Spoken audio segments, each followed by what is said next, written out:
diketahui sejak 2022 bahwa ada sekitar 6 juta pelanggan yang tidak berhak menerima subsidi sejak 2022. Artinya sampai dengan hari ini Bapak masih pada taraf mendata terus begitu. Ini kan data dari bapak-bapak sendiri gitu loh. Terus ini diapain? Orang bersubsidi 450 PA, kalau dia mampu Pak pimpinan sama Bapak anggota, Bapak Ibu anggota, dia akan menderita Pak. Karena 450 PA itu sangat terbatas. Sangat terbatas Pak. Dia misalnya menggunakan pompa sama setrika saja udah turun itu MCB-nya. Jadi kalau dia mampu pasti akan menderita, itu saja dulu Pak. Jadi sebelum 2017 Pak, yang diberikan subsidi untuk rumah tangga itu adalah seluruhnya 450 PA dan 900 PA. 900 PA itu sudah agak lebih leluasa, ya sudah bisa menggunakan TV dan segala macam, gitu Pak. Dan kalau menggunakan AC yang setengah PK sudah bisa. Sehingga pada tahun 2017 kita berhasil mengeluarkan 19 juta pelanggan Pak. Jadi itu yang sisa itu adalah benar-benar yang berdasarkan tidak mampu waktu itu. Jadi kita berhasil smooth waktu itu pencabutan subsidi untuk pelanggan 900 PA. Lalu 450 PA ya ada niatan waktu itu Pak 2017 mungkin 2018 atau 2019 tapi belum sempat sampai sekarang Pak. Tapi kami keyakinan kami itu aja Pak. Makanya pertumbuhan untuk 450 PA itu Bapak pimpinan kecil sekali, hanya 0,9, hanya keluar masuk. Jadi tidak banyak yang menginginkan kalau memang tidak mampu. Itu luar biasa kalau orang mampu berlangganan 450 PA akan menderita Pak. Orang saya punya uang kok jadi menderita di rumah, ya kira-kira gitu Pak. Kecuali listriknya nyolong, itu lain lagi. Makanya kami pastikan. Jadi yang ada di halaman 7 itu memang faktanya demikian Pak. Sehingga kami juga meminta PLN untuk lebih. Ketika 4 dan 5 itu betul Bu Dia ada 6 jutaan 32% gitu ya dari total yang 450 PA. Kemudian ini akan kami crosskan lagi Pak dengan data-data lain. Jadi tidak hanya tampilan rumah, bisa saja itu nanti yang menempati bukan dia sendiri atau seperti apa. Jadi harus di cross check dengan yang lain Pak. Tapi itu dulu yang kami berikan hasil dari survei di lapangan door to door. Ya Pak. Jadi kami yang 10,7 juta itu sudah punya data. Ya, seperti apa dan akan di-crosskan ketika nanti ada kebijakan dari pemerintah untuk mencabut. Jadi untuk sementara ini kami perkuat dulu datanya. Izin Pak. Ya. Dia basisnya pendapatan atau nilai rumahnya Pak? Jadi kami hanya berpotret ke foto, belum sampai ke pendapatan Pak. Jadi akan di-crosskan kan nanti Pak. Jadi belum. Jadi ini hanya menampilkan dinding rumah, luasan, tampilan seperti Pak. Belum. Basisnya sebaliknya besar voltase Pak. Besar daya, yes, ya Pak. Kan besar daya kan? Ya. Nah kalau memang besar daya, saya pikir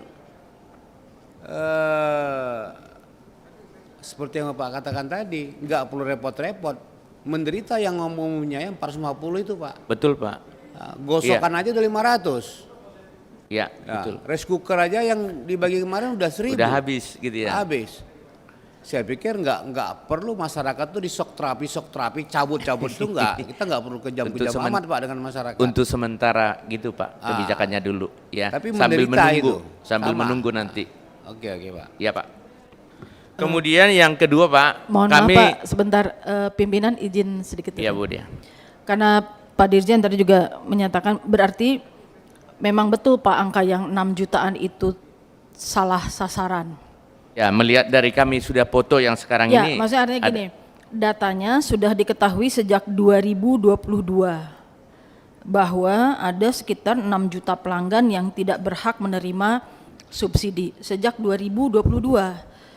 Artinya sampai dengan hari ini Bapak masih pada taraf mendata terus begitu.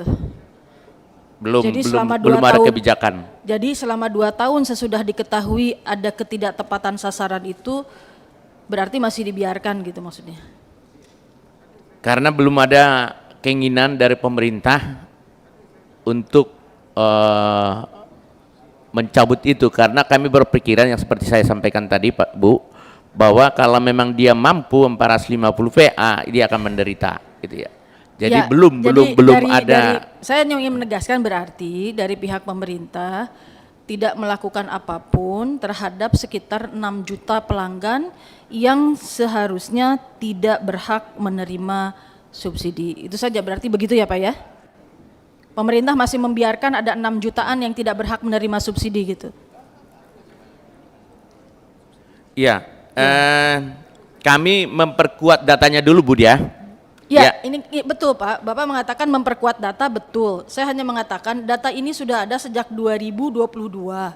Berarti selama 2 tahun ini, ya kan? Berarti selama 2 tahun ini Bapak masih terus memperkuat data. Padahal tahun 2022 saja sudah diketahui ada 6 jutaan yang tidak berhak menerima subsidi.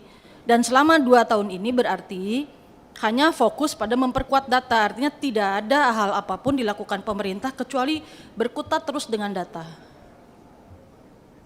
Terkait dengan angka Bu Dia, ini yang dilakukan oleh PLN untuk survei baru 10,7 kali 32%, mungkin 3,2 baru separuh Bu.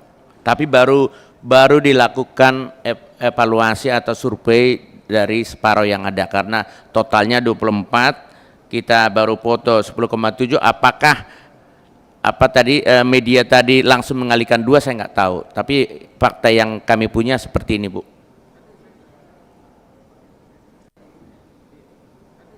Ya itu aja kesimpulannya, artinya karena ini data ini Bapak mungkin boleh membuka kembali pemberitaannya.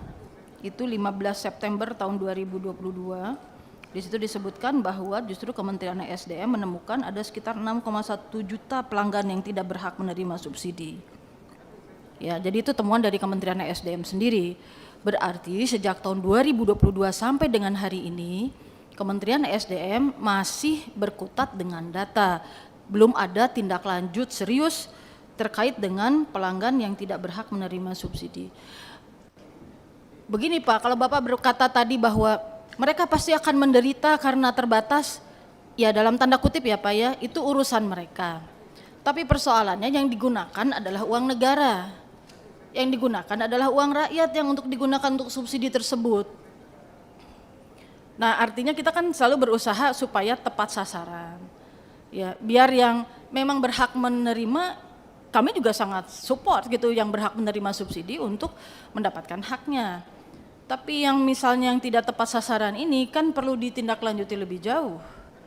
Nah pertanyaan saya kan tadi, sejak 2022 sampai sekarang ini apa yang sudah dilakukan? Berarti kesimpulannya belum ada yang dilakukan terhadap yang 6 juta ini gitu. Betul Pak, betul Bu. Jadi intinya bahwa kalaupun nanti ada kebijakan perubahan subsidi, tentunya kami harus melaporkan kepada Bapak Ibu untuk mendapatkan persetujuan. Karena kalau ada perubahan terhadap sesuai dengan undang-undang, bahwa kalau ada perubahan untuk tarif harus dengan persetujuan dengan DPR. Itu Bu. Sehingga ya kami akan melaporkan kepada pimpinan apakah ini nanti akan kita laporkan ke Bapak Ibu untuk mendapatkan persetujuan apabila nanti sudah firm dan sudah siap untuk dilakukan transformasi terhadap penerima subsidi ini. Demikian Bu Dia. Kami lanjutkan bahwa pengawasan. Pimpinan, izin ya, pimpinan. silakan. Ini menarik pimpinan. Pak Dirjen, kami mohon info ya. Yang pertama, Pak Dirjen itu menjabat sebagai Dirjen Gatrik tahun berapa? Itu penting untuk kami. Yang kedua, ini masalahnya bukan perbedaan tarif atau yang lain Pak, tapi apa kewenangan kebijakan yang sudah dilakukan oleh Kementerian ASDM, dalam hal ini Dirjen Gatrik, untuk memfollow up terkait temuan data dari Kementerian Bapak sendiri. Ada 6,1 juta ya Bu Dia, pelanggan yang disinyalir tidak tepat sasaran ini loh. Ini kan data dari Bapak-bapak sendiri gitu loh. Terus ini diapain? Yang pertama, saya selama di Komisi 7 itu belum pernah merasa menerima laporan terkait data ini, bahwa ada 6,1 juta pelanggan yang tidak berhak lah untuk mendapatkan subsidi. Yang berikutnya, kalaupun ada temuan semacam ini, kami di Komisi 7 ini saya yakin sangat sangat sepakat kalau misalnya Kementerian ESDM ini memberikan rekomendasi entah ini dicabut subsidinya atau yang lain gitu loh. Maksud kami demikian Pak Dirjen. Mohon interaktifnya. Terima kasih pimpinan. Dirjen. Iya Bu, kami sekarang masih dalam tahap memperkuat dulu karena ini baru potret door to door, belum di cross check kepada income dari setiap rumah tangga yang kami potret itu. Jadi hanya baru foto rumah tangganya. Jadi kami sebenarnya masih mentah Bu. Sehingga kami masih memerlukan cross check lagi terhadap data-data apakah itu nanti kependudukan dan segala macam ya, sehingga kami bisa memastikan. Dan yang kami lakukan survei belum separuh, baru 10,7 dari 24 juta. Kami memberikan ini supaya memberikan data kepada Bapak Ibu bahwa fakta di lapangan seperti ini. Kira-kira demikian maksudnya Bapak Ibu sekalian. Bisa kami lanjutkan? Mohon izin Baik. pimpinan, satu aja terkait yang barusan disampaikan, karena ini sangat berkaitan dengan pertanyaan yang telah saya lontarkan mengenai data yang seharusnya tepat sasaran. Kalau memang betul ya tadi yang telah disampaikan bahwa ada kurang lebih 6,1 juta pelanggan yang sebetulnya tidak hak tetapi mendapatkan bantuan tersebut. Nah, ini merupakan masalah yang sangat besar, Pak. Dan saya berharap sekali kita semua introspeksi lah gitu. Bagaimana kemudian kita bisa merubah dan memperbaiki sistem yang selama ini sudah seperti ini gitu. Karena kita ya sebagai wakil rakyat itu setiap hari ya ketemunya dengan masyarakat yang seharusnya berhak mendapatkan, tapi ternyata mereka dirampas hak tersebut. This is not fair gitu. Jadi saya mohon sekali, saya menganggap ini amanah kami ya untuk menyampaikan. Saya mohon dalam waktu, kita kasih waktulah beberapa ini ke depan untuk betul-betul merencanakan bagaimana subsidi yang diberikan kepada masyarakat yang tidak berhak itu kemudian bisa direalokasi gitu kepada masyarakat yang berhak. Makanya kembali lagi ke poin bahwa data ini harus selalu kita perbarui. Pak Pimpinan, kami rasa kalau rujukan datanya memang kepada Kementerian Sosial atau lembaga-lembaga lainnya itu kita harus ada diskusi bareng, duduk bareng gitu. Ada baiknya kita rapat menghadirkan mereka-mereka yang mempunyai tanggung jawab juga gitu. Jadi di sini sasarannya bukan hanya dari Kementerian SDM juga, tapi datanya rujukannya dari mana, nah itu kita libatkan.